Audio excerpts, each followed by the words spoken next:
Hi, friend. Hi, friend. And to the brave hearts listening out there, welcome to Permission to be Human. I'm Andrea. And I'm Janelle. Get ready for some real-time relationship woo and wisdom from the front lines with occasional tantrums and tears about how breaking rules, blurring boundaries, and tossing tradition can be catalysts for finding your truth. Let's debunk the fairy tales we were told as children and create a new map for life. Yes, Disney can go fuck itself. If you're seeking permission to choose your own path, freedom is the new F word, people, and want to feel less alone along the way, we got you. Please note, this is our side of the story. Our partners and metamors have their own individual experiences, and we do not speak for them. Hi, Janelle. Hi, friend. You still got sparkle in your chest, though. I do. Yeah, this is what happens when you don't have hot water. You don't shower all the time, and the sparkles from the day before stay on. How long's it been since you've had hot water? 5 weeks. 5 weeks. Yes. 5 weeks, people. Yeah. 5 weeks, and I only found out about it like 3 days ago. Right. When I thought that I had hot water again. She was celebrating. I'm like, what do you mean you don't have hot water? It was a very long story, brave hearts, but I am going to tell you the experience of my morning because just last week, 2 weeks ago, we did our emotional release episode, and Andrea is very kind to point out to me how I've mastered some of these skills. And today was a morning when I was like, no, not mastered. But I will give myself credit for being observant of, I am screaming and upset right now, and being aware that I was screaming and upset right now. So aware of my state. So I'm sharing the story so that I can use the words of our, how to understand Janelle and Andrea in real time so people can understand how communication works when you're trying really hard to be a good communicator.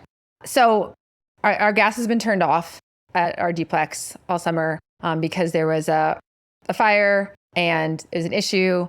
No one was hurt, but we've just been waiting for the inspection to come to turn it back on. Fine. I've been traveling a lot. Hasn't been a big deal. And thought that the gas was turned on Saturday. Turns out it wasn't, or it was turned on, but then we have to turn it back off because there was a small gas leak unrelated.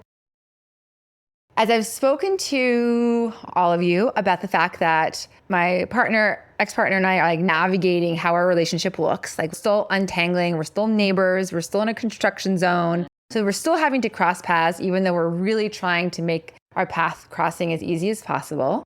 And we've definitely gotten better at that. And this morning he called. He's had so many crazy things happen. And he called to share that his car had gotten hit overnight in a drive-by, accident, hit and run. So in that moment, I held space.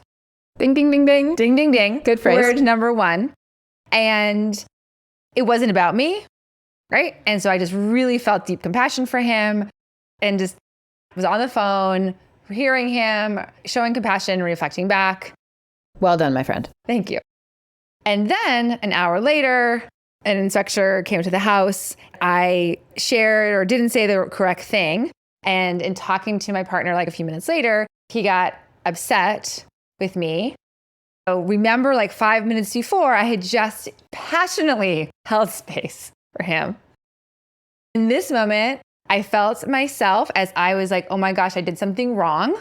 I felt myself collapse into a freeze position, stiffen up, which is my tendency. And then he said something else. And then I started yelling, my defensiveness and my anger and my fear regarding gas all came up. And as I'm yelling at him, I'm aware that I'm and his car was just hit. But so felt myself lash out and then stopped, took a moment and was I'm sorry I said the wrong thing. And we hung up the phone. I then was on my way to work out. Here I am now working out. I have so much energy. I'm blaming. I feel this anger. So I'm at my workout. I'm crying through the entire thing. I actually was okay, I should actually go hand scream. So I got up from my workout. I went to the back room, to the bathroom, silent hand screamed for 10 seconds, came back, worked out some more, more tears.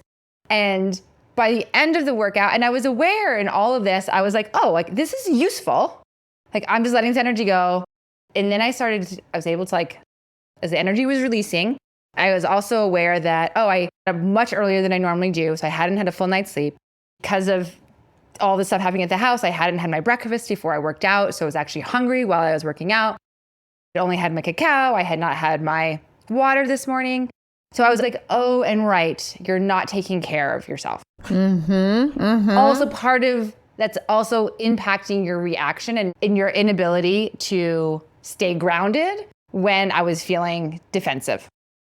Okay, so I'm going to call out, first, you gave yourself permission to be human by freaking out at your ex-partner. Then you used the emotional release tools and knew it was fine for you to cry during your workout. Then you tapped into yourself and realized you weren't using your tools and your self-care. In my self-care. Yeah. Right? Great. Yeah. So that was like my morning was like, I had so much energy and then it released. Then I came home and he like walked in the door and was like, do you have tape I can borrow?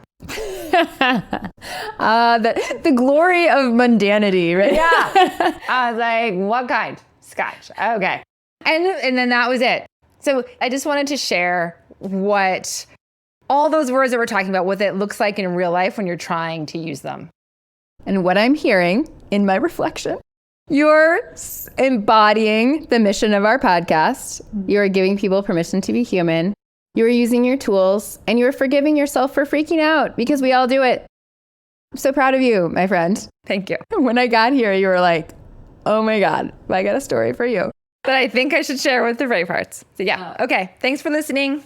Beautiful. Let's talk about our attire today just a little bit. So Janelle's wearing a hooded... It's a romper. Onesie. Oh, romper? Is that what you call it? Is it really a romper? I think so. Okay, I'm telling you, Bravehearts, it has a hood. It's long sleeved. It's cut like shorts. hot pants. Hot pants. Hot pants are the bottom. Yeah, and it's a zipper on the top. Yeah. And then I have my one-sided earrings or asymmetrical earring situation going on. But ultimately, I'm wearing this because I'm super psyched. We are like 33 days from Burning Man, from the man burn. Oh, yay. Yay. Okay. Yeah. And she's got this like lovely asymmetrical look, this like massive colorful earring on one. And then the other one's just like this little silver sparkle. So, you know, asymmetrical, very trendy. I can't quite do it. But okay. So, and today I'm wearing my cutoff shorts. So I used to call this my hairband outfit. So I wrote an article about how hairbands taught me about Buddhism in the 80s before I knew what Buddhism was. Because it's true, right? They're always saying every rose has its thorn, hold on loosely, and right now, Van Halen, right there. It's everywhere, I'm telling you. You've never heard this little story, Janelle? Oh yeah, there's another one too. Don't stop believing. That's the other one, right? They were teaching me about Buddhism before I even knew who Siddhartha was.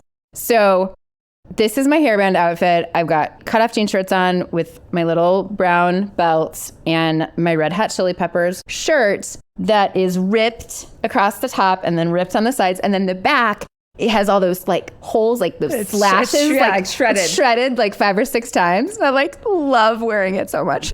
And then I have my heart-shaped sunglasses on, which is the name of our episode, which is a great segue. Yes, well done. So today we're going to talk about looking through heart-shaped sunglasses and how we spread the love. So why am I doing this episode? Why did we want to do this episode?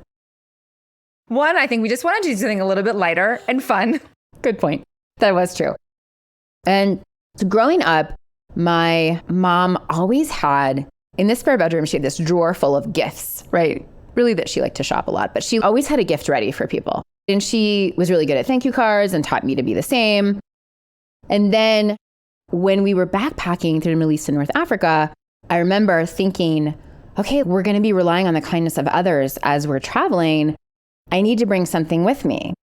But my husband then literally put his foot down on my stickers and my gifts because he's like, we are not fucking carrying these around the world.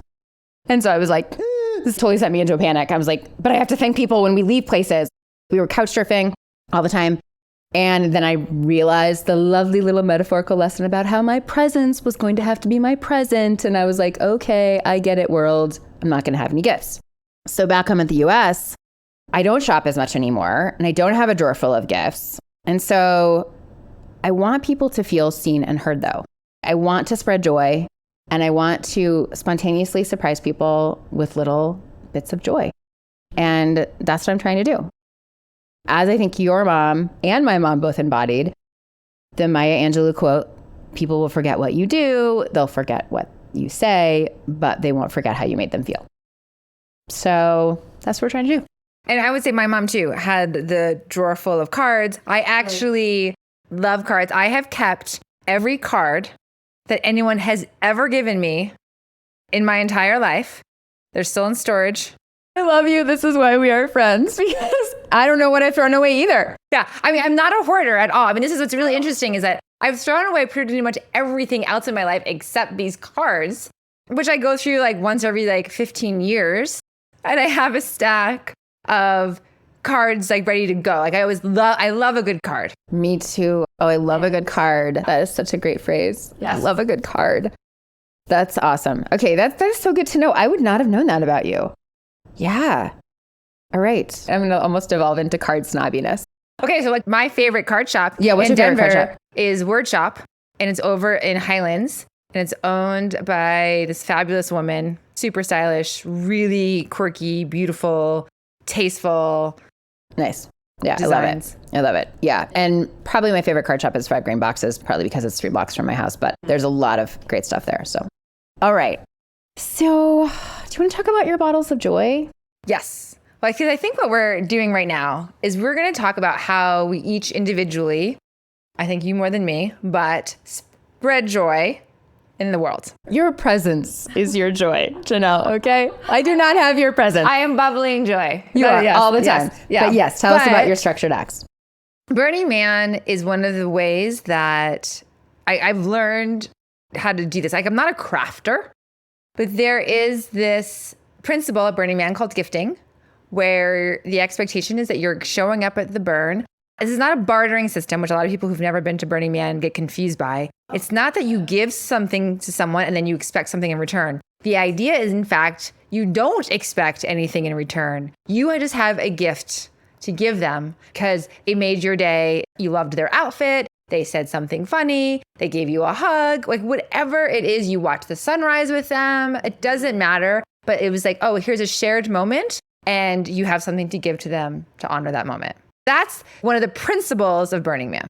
That's so delicious. Thank you for explaining that too. I mean, it completely makes sense. No tit for tat. We're just giving and we're confident that if we put something out to the universe, we're going to get something back. Yes.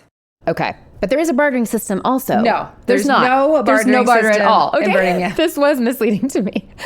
Because I thought there's the whole thing of like, I have some coffee. Do you have some hugs? Like, So there is like, but that's all gifting. So someone's like, I'm bringing coffee.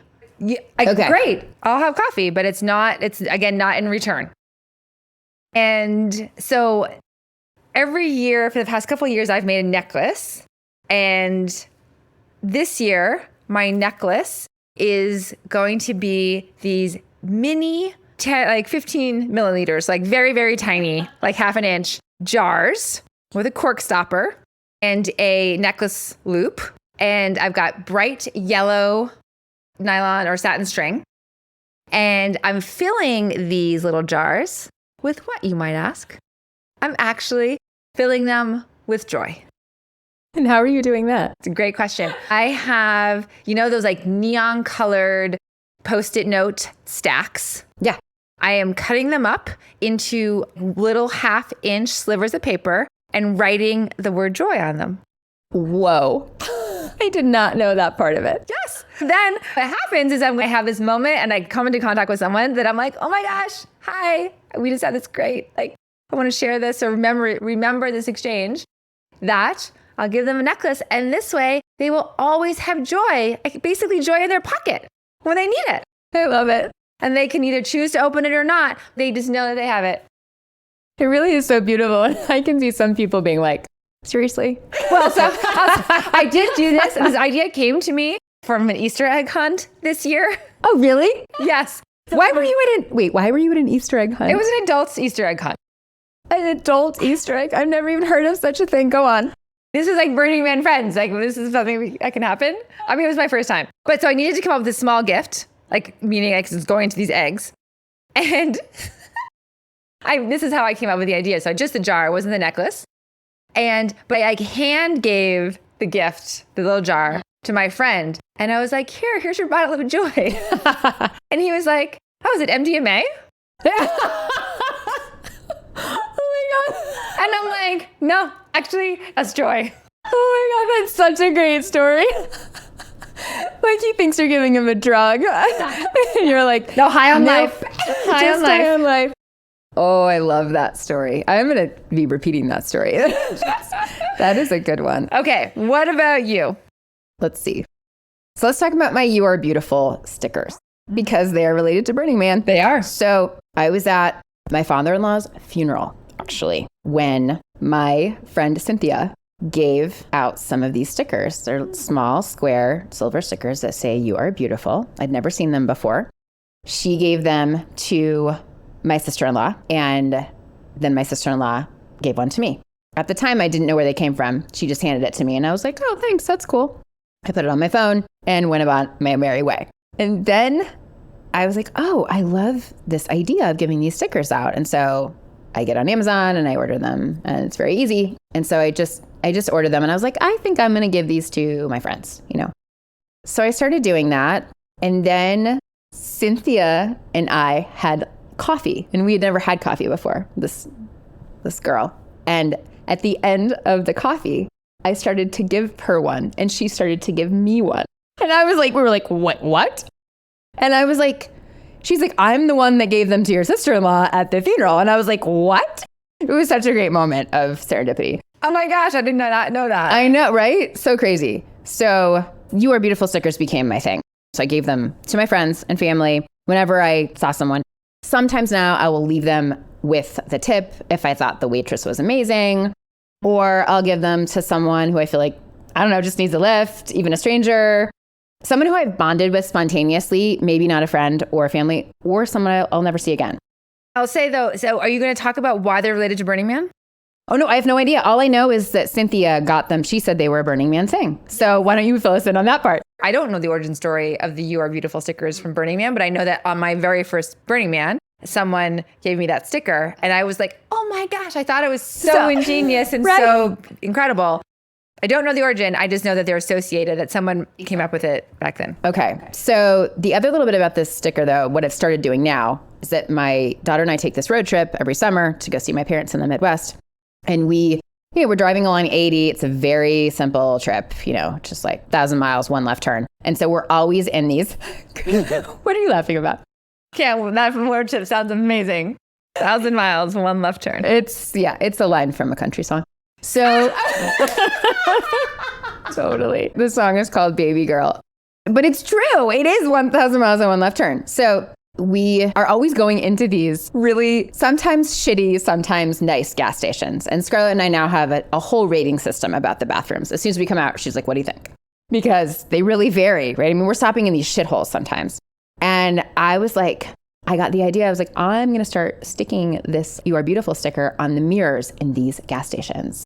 Because how amazing would it be if you are some down and out person coming into this gas station and you're washing your hands and you see that sticker? Like, wouldn't that make your day?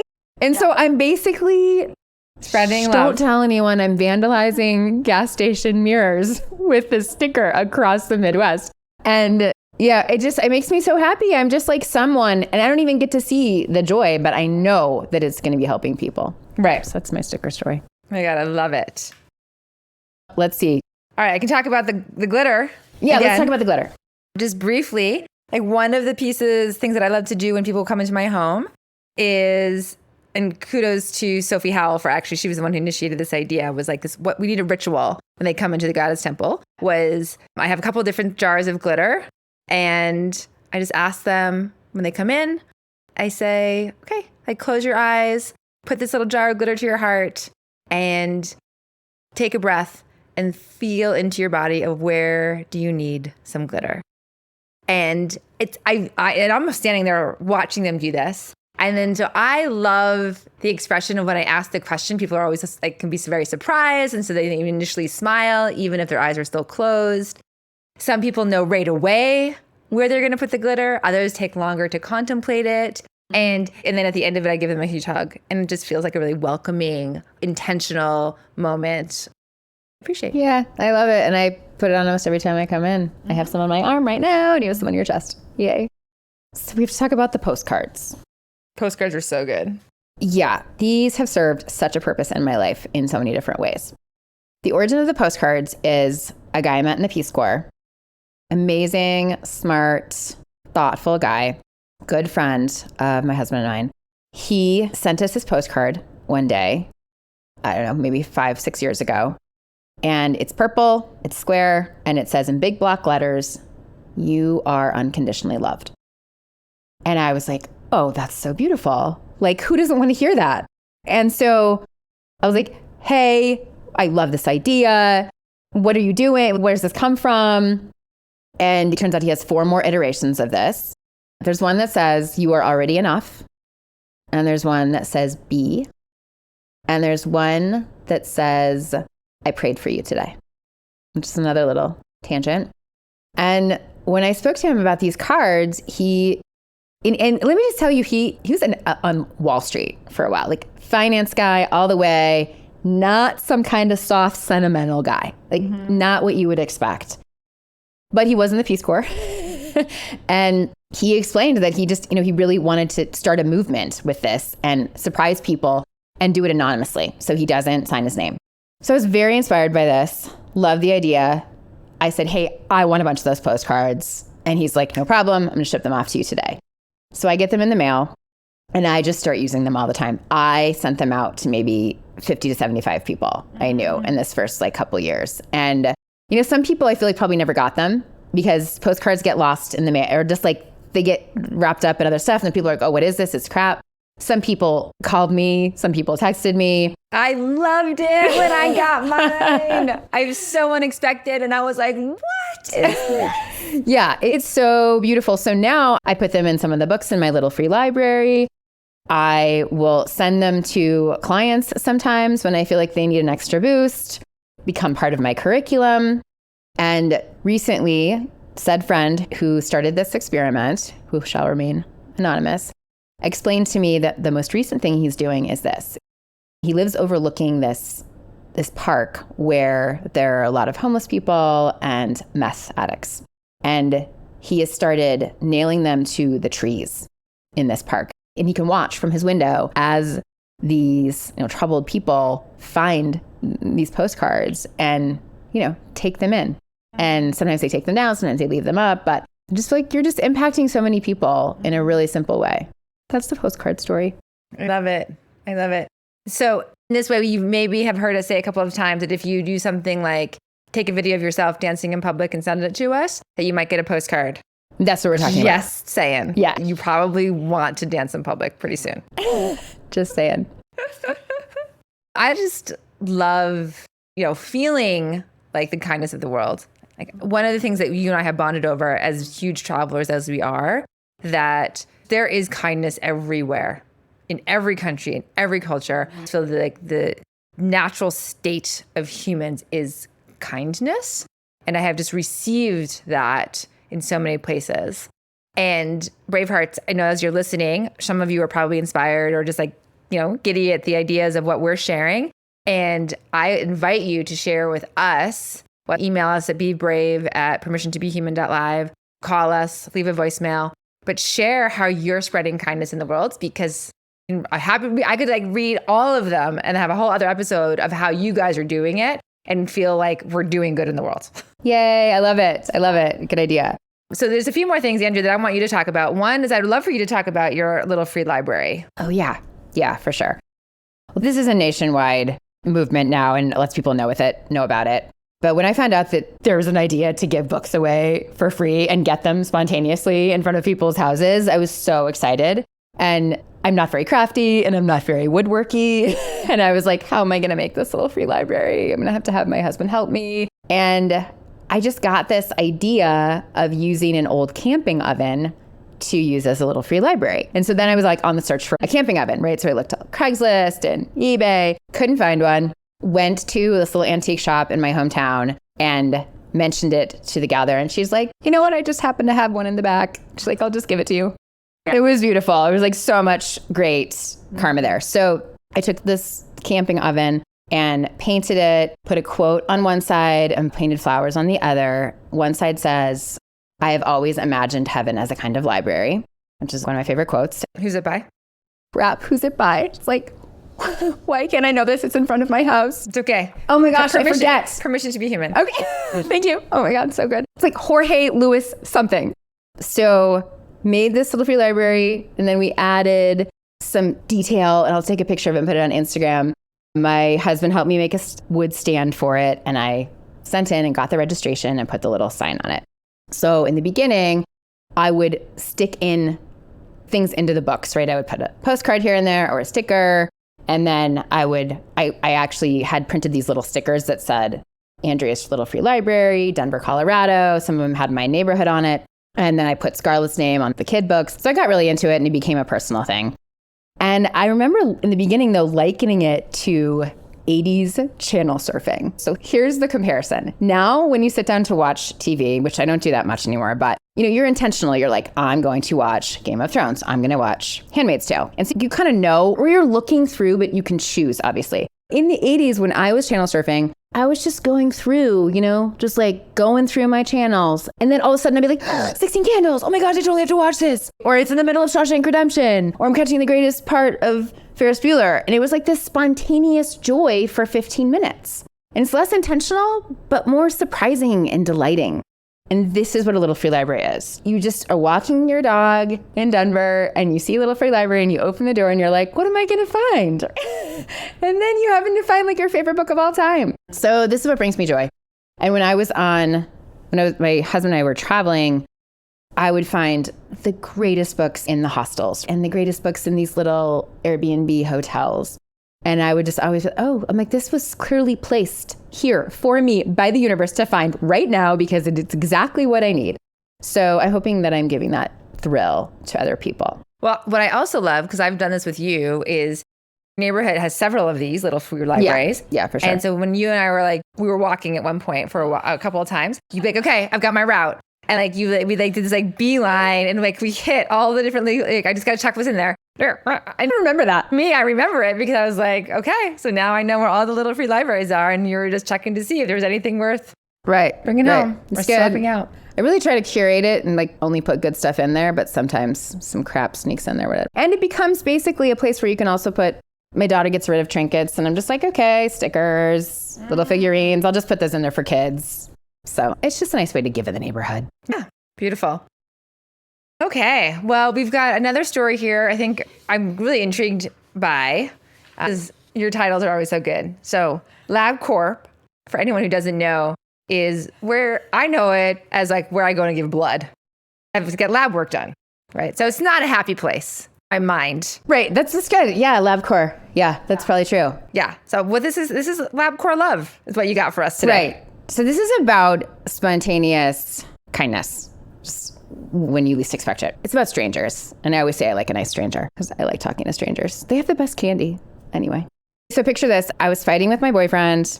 I lost my mojo. Hadn't signed a client in a month. Was feeling down. Was in conflict with my brand coach. And the week before, my teenage daughter's lack of appreciation for the rice pudding I'd pilfered from the teacher's lounge had caused this black pit of tar in the back of my mind to drench my heart. I was just in a low place. You're never going to believe this. I'd even driven to Walgreens and in 20 years, I had not had a cigarette and I bought a pack of cigarettes. Crazy, right? And I wanted to tell the Walgreens clerk who helped me with the cigarette purchase, I was like, this is highly unusual for me and please don't tell anyone that you see that I'm buying these cigarettes, right? As if he fucking cared. And so I'd literally driven to our little industrial neighborhood, the one with ARC and the whiskey distillery and a teenage homeless shelter, and pulled over and lit the cigarette and hung my arm out of the window, ducking when a car would drive by. It wasn't really all that relaxing. It was a failed experiment. Was the idea that the cigarette was going to help you feel relaxed? Yeah, I think it was, right? I mean, I had not had a cigarette in such a long time. And I was never a pack-a-day person or something. I was a smoke when I drank sort of person. But you had black tar drenched around your heart. So you were like, okay, cigarette, see what you can do with that. Put some more tar in there. So I would leave for a witness sisterhood retreat 2 days later, which would turn out to be a life-changing event. I would walk on hot coals, discover my brave feminine, develop a crush on a woman, and buy a spirit crown. But I didn't know any of that yet. So anyway, I was committed to my misery. And that morning I was headed to LabCorp to have some blood work done, right? So I could get some bioidentical hormones, which I highly recommend because I was hoping they would eliminate hot flashes from my life. And I could learn to sleep again and stop buying gummies in mass quantities. So when I stepped into my... There was like so much in that one breath, but we're just going to keep going because we got a LabCorp story to cover. So when I stepped into my silver Elantra, it was 7:38 a.m. It was 18 degrees because for some reason we live in a place where it gets 18 degrees. I seriously doubt my early decisions about where to live in life. Big Data was singing Dangerous on KBCO. Even this did not lift my spirits. So LabCorp is one of those new automated offices where they've nearly eradicated the need for humans. Like no one greets you, no one talks to you. When the woman passed me, I was sitting in the hallway waiting for it to open, and she passed the doors right next to me that she's going to unlock. She did not look down. She did not look my way. When the woman behind the desk handed me a form, she didn't look up. And I've come to think that LabCorp kind of just, they're cleanly removing all of the emotion from your blood drawing experience. And it's just a blood draw. I get it. I'm not going to therapy. But I was feeling like, okay, why don't you just kick me? I mean, it's tragically and heartbreakingly efficient. So I just added this resentment to the like Cynthia Sylvia Stout reminiscent pile of complaints that I'd stitched so carefully into the quilt of resentment in my heart. And I waited in my big green puffy coat and I began drafting my vitriolic response to the email I would send when they asked me for feedback. And then my name was called and I walked into a room and a woman was in the corner. She didn't look my way. Her white lab coat hung pretty low. It was like a trench coat. I could see her hands. They were the color of hazelnut creamer sweetened coffee, unwrapping a syringe. So after a few minutes of awkwardness, she told me to move my coat and sit down. Why was it awkward? Because like it's quiet and I don't know what to do. I'm like coming in and there's a place to sit. You know, like when you walk into a doctor's They say, here's room, in this chair. take off your clothes. I'll be right back. Right. Yeah. Nothing was said to me. Right. Okay. So I'm just like, hi, you know, and she told me to move my coat and sit down. And then she looked at me and she tilted her head and she said, oh, honey. And my tears, waiting so patiently beneath the surface of my suffering, with their hands folded and lips pursed, like began their slow descent down my face. And one of my favorite quotes, as Kandera said, like the crew of her body rushed up to the deck of her soul. And she came toward me and I sobbed on her shoulder for probably a little longer than most people would have. And she just totally took it all in. And she was like, here's what she said. She's like, you just give it up to God and leave it there. Just give it up to God and leave it there. And so I did. And that's it. Like that just like she held me, this stranger held me. And I just felt so seen and so held. And yeah, I just like almost brings tears to my eyes thinking about it. It was like so beautiful. And I was just like, oh my God, the world is not a bad place. What I love in that last summary is that the black tar drenching your heart gets to be lifted in one moment by the act of kindness from a stranger. Yep. And that's really what we're talking about here. So when your bottles of joy are given out, when someone gets my postcard, like I hope that they're like, oh, thank you. Right. I needed that. Yeah. For those who need it, that they have it. That someone is watching, someone is caring, someone is not trying to be heartbreakingly efficient. Yeah. Yeah. Beautifully said. Okay. Uplifting from there. What else should we talk about? Oh my gosh. I have to say a bit about my friend Dawn, who does the hug table at Union Station. Okay. I've never been able to go, but she's done it, I think, 2 or 3 times. And she just stands there and she writes on a poster, hugs for free. I've seen people do this. I did not know that she did. She was not her who did it. And I have received hugs from Dawn, and she is the best hugger. Like just like lean into her boobs and just like melts into like mother's arms. Completely. So good. So true. I know. Yeah. I think it would be great. It got all shut down, of course, during COVID. And So has she just done that like just randomly, like at Union Station, she did it. And I don't know if she's done it since, but I always wanted to join. So let's talk about a little bit of anonymous art now. Okay. Have you seen the doll heads? I can't remember. I have. Where did you see them? It was on a highway. Yes. Yeah. I'm so glad that you saw them. I don't know if I even knew that. Yeah, I don't know what I told you. Yes. Because when I tell people about them, they're like, what are you talking about? They're around Denver. Was yours pink or white? You don't know. That's okay. It was pink. They used to be pink. I've seen them now white. It's like a ceramic doll mask. Is that what it looks like? It's a doll face. And it's glued to underpasses, curbs, store walls, parking lots.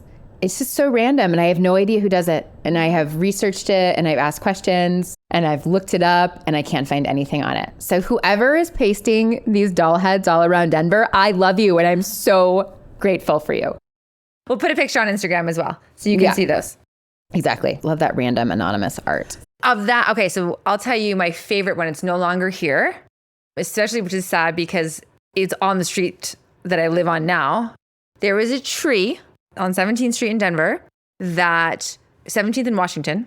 And if you pulled up, it's a one-way street. So if you were in the left-hand lane at the corner, at the light, you could look to your left. And you know how some trees have like a really big knot in them? Right. Well, the knot wasn't there. And instead, there was a door. You mean like little fairy door? Little fairy door.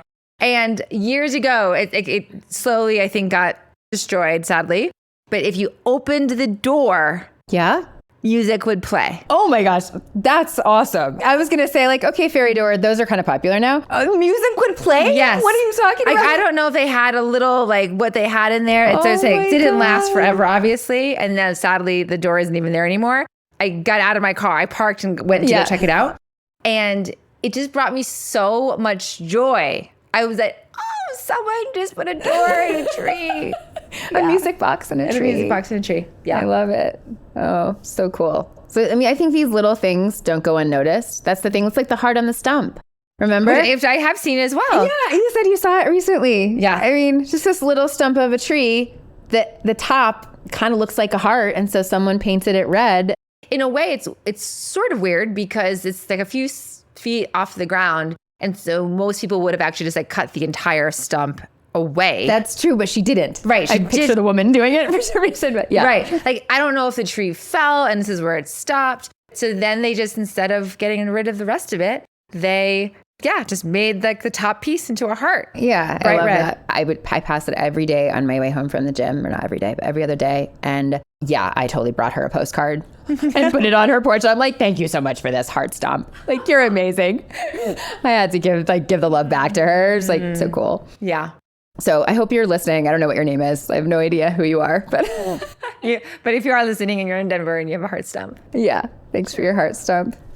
Something that I also love is, I don't know how many years ago now, when the trend started that artists were painting the electrical boxes. Yeah, I love those. On the corners. Right? Yeah. They're so cool. There's so many of them now. Yeah. So I love where the artists are doing that. I love that. So these are, 2 feet by 3 feet electrical boxes that are in corners throughout Denver that are normally just like beige or brown and gray. Yeah. And someone has taken to painting them. And I love it. Yeah. And they're all different. They're not, nothing's the same. I'm so glad you mentioned that. Yeah. And I don't even know if there's always a credit given or like a name or anything. I don't even know if it's the same artist. Yeah, it's probably a mix of them, but I love that too. Okay, we have a final story about burritos on my birthday. Which is coming up. It's coming up. Yeah, I was just thinking about that. And last time I did this, I saw you randomly at the restaurant, which is so weird. And you didn't even know it was my birthday. Which is so bizarre, but like... now I know. But yes. Totally. Because you were like, why are you doing this? I'm like, it's my birthday. You're like, it is? I was like, how do we not know each other's birthday? I love the formlessness of that. So non-traditional. I was just going to say, we're letting go of form. Like, what's alive for us in the friendship is just not that. Not dates and birthdays. And yeah, it's so true. So I got this idea. I think this will be my 5th year doing it. 5 years ago, we were actually at a parade, the St. Patrick's Day parade, going down the 16th Street Mall. And I was just noticing there's a lot of homeless people there and just feeling, wow, like I wish I had cash to give away or some money, or I wish I had some food to give them. And it just felt really bad. So this is what I do on my birthday now. Because I know it's going to make me feel good and it's going to help other people. So I go buy 50 burritos and we bake them all in the oven and we wrap them up in foil and I write a little empowering message on each one with a marker and I just go down and give them away. And we give them bottles of water too. It's really, it's led to some beautiful interactions. And my daughter helps me do it too. My husband's usually driving the car and watching for our safety in these different places. But, we've never had any issues and people are so appreciative. I didn't actually know you wrote the inspirational messages on them, which I also love. On that note, I did do this a couple of different times and I'm going to forget the name of it exactly. But essentially it's like a peanut butter and jelly nonprofit. Yeah. They're making peanut butter and jelly sandwiches? Yes. My partner and I, we actually took our nephews as well at one time. And you bring bread, peanut butter, jelly, and then you go and then you spend a couple of hours making a bunch of sandwiches. And everyone brings like all different types of bread, all different types of jelly, all different types of peanut butter. They wrap them up into bags. And then you go and you get an assignment of where to go give them out around the Denver metro area. And loves doing this. It was really great. But what was great about it was the awareness it brought me was, yes, it felt useful to be giving like food away, but it also brought me the awareness of how much choice you lose when you're relying on the support of others. And what I mean by that is I don't love peanut butter and jelly sandwiches, but if I was going to have one, it's going to be creamy, organic peanut butter. Interesting. Good to know. And I would actually prefer honey or a marmalade, definitely not squeezable jelly. And I would prefer the bread to be like a whole grain, slightly toasted. And like we were giving out was like, sometimes it was crunchy, sometimes it was organic, sometimes it wasn't organic. Might have even been almond butter sometimes. And then it was like, here's grape or raspberry or strawberry or like whatever it was. And then sometimes it was just like Wonder Bread. So you just give it out. And I remember some people asking like, what kind of sandwich or what kind of peanut butter? And I was like, peanut butter and jelly. And remember like the interaction of like recognizing that they were like, no thanks. It still wasn't what they wanted. I didn't have anyone ask like if it was crunchy or creamy, but I remember in giving it, that I was like, oh my gosh, we have to be giving out water because now like giving out a peanut butter and jelly sandwich without that water is like, now I'm being unkind. And interesting. Yeah. So it just garnered a lot of reflection for me of the privileged life that I lead. Also just like another like layer is like, I think I've given away so much stuff to ARC or Goodwill or whatever. And there's a part of me that's like, oh, like anyone who needs it will be grateful to get it. And then realizing, no, they don't have to be grateful if they want something else. And yet to think in my experience of, I had to shed a judgment that, oh, because they have less, they have to be happy with whatever they're given. Oh, wow. Good stuff. Yeah, that's a great point. So the point of my story is like, this whole thing was heart-shaped sunglasses. And it reminds me of, yes, we are spreading joy and we are spreading love, and that is our intention. And there is that in giving away burritos, and there is that in giving away peanut butter and jelly sandwiches. But when we're also talking about people with less than, right? Like there's all of us at different moments in life can use a pick-me-up. And we can't assume that our gift of whatever it is going to be received the way that we want it to be received. I love that message. Yeah. Thank you for sharing that. That's perfect. All right. With heart-shaped sunglasses. Yeah. We want to hear from you. We would love for you to share your random act of kindness that you do in whatever form, whether it's once a year, once in your lifetime, or every time you meet a stranger. How are you spreading love and joy? Thanks, guys. Bye, Bravehearts. Bye. Check us out on Instagram. Do you need permission to be human? You got it. Listen, subscribe, and review on Apple, Spotify, or wherever you get your podcasts. Learn more about us at permissiontobehuman.live.